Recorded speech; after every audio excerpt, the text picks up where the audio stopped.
সম্মানিত চাকরি প্রত্যাশী ভাই বোনেরা, আসসালামু আলাইকুম। আশা করি আপনারা সবাই অনেক ভালো আছেন। তো এখানে আপনারা দেখতে পাচ্ছেন যে বাংলাদেশ সংস্কৃতি মন্ত্রণালয়ে এখানে মোট ৪টি পদে ২৭ জন নিয়োগ দিবে। তো এই নিয়োগে আপনার শিক্ষা ও যোগ্যতা এবং অভিজ্ঞতা কি, কি থাকতে হবে তা সম্পূর্ণ এই ভিডিওতে আলোচনা করা হবে।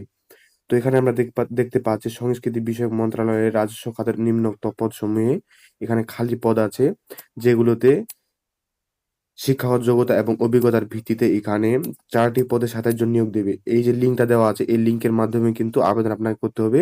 যে লিঙ্কটি আমি ডেসক্রিপশন বক্সে দিয়ে দিব। চাইলে আপনারা সেখান থেকে ঢুকে নিজে, নিজে আবেদনটা করতে পারেন। তো এখন চলুন দেখে আসি যে কোন পদে কতজন করে নিয়োগ দেবে এবং শিক্ষাগত যোগ্যতা কি, কি লাগবে সম্পূর্ণ এই ভিডিওতে দেখাই দেব আপনাদের। তো এখানে আমরা ১ নাম্বারে দেখতে পাচ্ছি স্বাদ মুদ্রা অপারেটর কাম কম্পিউটার অপারেটর, যে চাকরি দেওয়া হবে ১৩ গ্রেডে এবং এখানে বেতন স্কেলে রাখা হয়েছে ১১,০০০ থেকে ২৬,৫৯০ টাকা পর্যন্ত এবং পদের সংখ্যা এখানে হচ্ছে ৪ জন। এখানে শিক্ষাগত যোগ্যতা এবং অভিজ্ঞতা লেখা আছে। যেখানে কোনো বিশ্ববিদ্যালয় হতে আপনাকে ডিগ্রিধারী হতে হবে, স্নাতক ডিগ্রিধারী এবং কম্পিউটারে অবশ্যই আপনাকে কাজ জানা থাকতে হবে। ২ নাম্বারে আমরা দেখতে পাচ্ছি কম্পিউটার অপারেটর, যে চাকরি দেওয়া হবে ১৩ গ্রেডে। বেতন স্কেল এখানে রাখা হয়েছে ১১,০০০ থেকে ২৬,৫৯০ টাকা পর্যন্ত।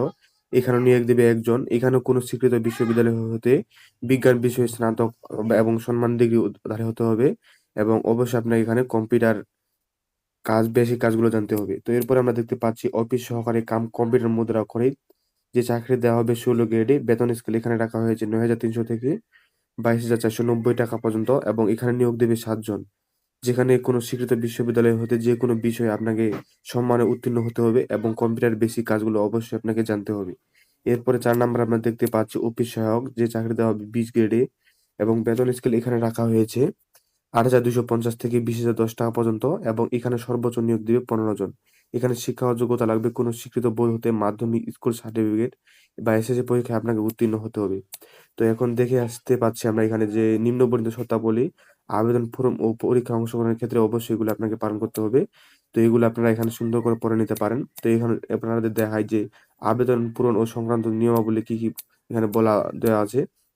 যে পরীক্ষায় অংশগ্রহণের ইচ্ছুক প্রার্থীদের এই যে লিঙ্ক আছে, এই লিঙ্কের মাধ্যমে ঢুকে আপনাকে প্রবেশপত্র বা আবেদনপত্র এগুলা ডাউনলোড করতে হবে। তো আবেদন আপনি কিভাবে করবেন সেটার লিঙ্কটা আমি ডেসক্রিপশন বক্সে দিয়ে দেবো। চাইলে আপনারা সেখান থেকে ঢুকে নিজে, নিজে আবেদন করতে পারেন। তো এই চাকরিটির আবেদন ও ফরম পূরণ ফি জমাদানের শুরুর তারিখ হচ্ছে ২১/৫/২০২৬ তারিখ সকাল ১০ ঘটিকা থেকে এবং আবেদনের শেষ ও জমাদানের শেষ তারিখ হচ্ছে ২০/৬/২০২৬ তারিখ।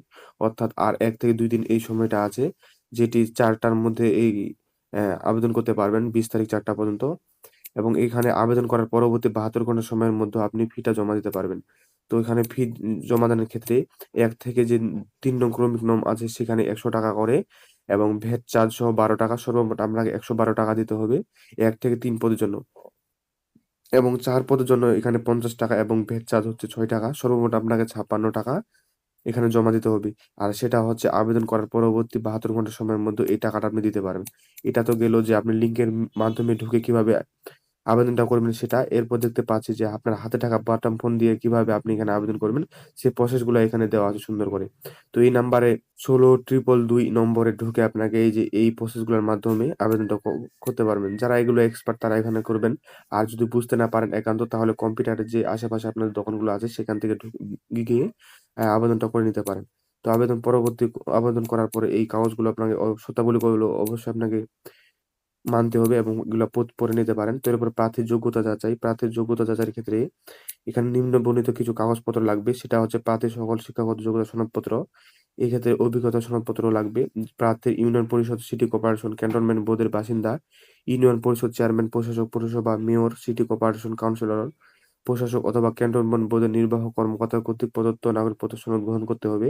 কোটা দাবি সমর্থনে প্রার্থীকে বিশেষ নীতিমালা অনুযায়ী যত কর্তৃপক্ষ কর্তৃক সনদপত্র এবং প্রমাণপত্র সেটা সত্যায়িত করে নিতে হবে। এরপরে লাগবে জাতীয় পরিচয়পত্রের জন্ম নিবন্ধন সনদ এবং সত্যায়িত লাগবে এগুলাও। এরপরে রয়েছে অনলাইন পূরণকৃত আবেদন পত্রের কপি, ১ কপি। তারপরে ৫ নাম্বারে আছে উপরে উল্লেখ করা হয়নি এমন কোনো বিষয় সরকার কর্তৃক জারিকৃত বিধিবিধান প্রযোজ্য নয়। অবশ্যই আপনাকে যে এইগুলা যে টার্ম এবং পলিসি দেওয়া আছে এগুলো আপনাকে সবগুলা মানতে হবে এবং এগুলার বহিরাগত কোনো কিছু আপনাকে এখানে অ্যালাও করবে না। তো এগুলাই আবেদন করবেন কিভাবে সেটা তো আমার লিঙ্কটা আমি দিয়ে দিলাম যে ডেসক্রিপশন বক্সে। সেখান থেকে আপনারা বিস্তারিত জেনে তারপরে আবেদন করতে পারেন। আর এই নোটিশটি যদি আপনার দরকার হয়ে থাকে তাহলে এই YouTube ভিডিওর পিন কমেন্টে আমাদের ফেসবুক পেজের লিঙ্ক দেওয়া থাকবে। চাইলে আপনারা সেখান থেকে ঢুকে আমাদের ফেসবুক পেজ ভিজিট করতে পারেন এবং এই ভিডিওর পিন কমেন্টে এই নোটিশটা দেওয়া থাকবে। চাইলে আপনারা সেখান থেকে আরো বিস্তারিত পড়ে নিতে পারেন। তো আজকের এই ভিডিওটি এ পর্যন্তই। দেখা হবে পরবর্তী কোনো চাকরির ভিডিওতে। ধন্যবাদ।